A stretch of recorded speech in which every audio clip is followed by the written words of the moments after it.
Hi, welcome back to Wall Street Confidential. I'm Deborah Borchar, and I'm talking with Jim Deborah. Cramer, and we're looking at Goldman Sachs because when they came out with their numbers, we got a lot of information from them.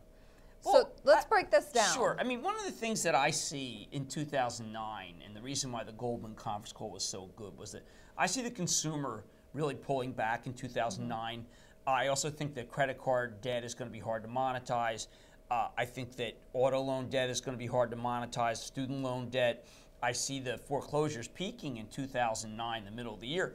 But I want to emphasize that if you want consumer exposure, I think that you are going to be, I mean, I'll drive you to Citigroup and to JP Morgan, but I think you're not going to catch the big upside. The big upside will be Goldman. And the reason why is that Goldman's already experienced a lot of the worst. They had a lot of commercial real estate, and that's already down gigantically.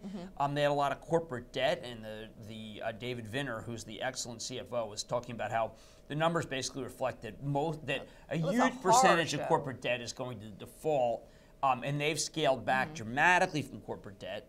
And Goldman doesn't have any consumer. I mean, it says it wants to have deposits, but it'll say it's brokered CDs. It says that they're not going to go into the consumer bank. I think they're going to be an investment bank. That's what I was going to say. Right. Where are they making their money then? Well, I mean, investment banks can be very, very lucrative. Okay. And although they didn't pick up any share in prime brokers, which surprised me, but I think that the raids on the stock mid-quarter kept it so people pulled money out. You know, they have a big advisory business. They have a very big equity business, which was really strong this quarter.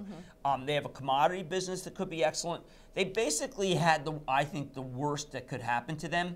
Now, if the economy falls off a cliff, down 10% unemployment, they'll get hit again. Okay. But I think that in a rolling decline, this was their turn to get rolled over, and now I think things can turn up. Do you think with all the players, you know, we have so few players in this business now that they are going to benefit, like you said, on the IB side? Right. Well, we lost Bear Stearns.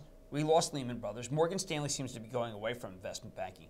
I would compare Goldman with investment banking to what I see from State Street and Northern Trust. They're custody banks. Goldman could be the investment bank. They're going to be the guys to go to. Yes, I think that they're going to take big share.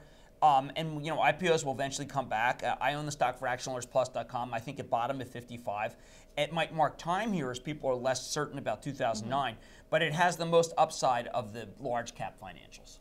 Great. Thank you, Jim. Thank you. Deborah here. Stay tuned for more at thestreet.com TV.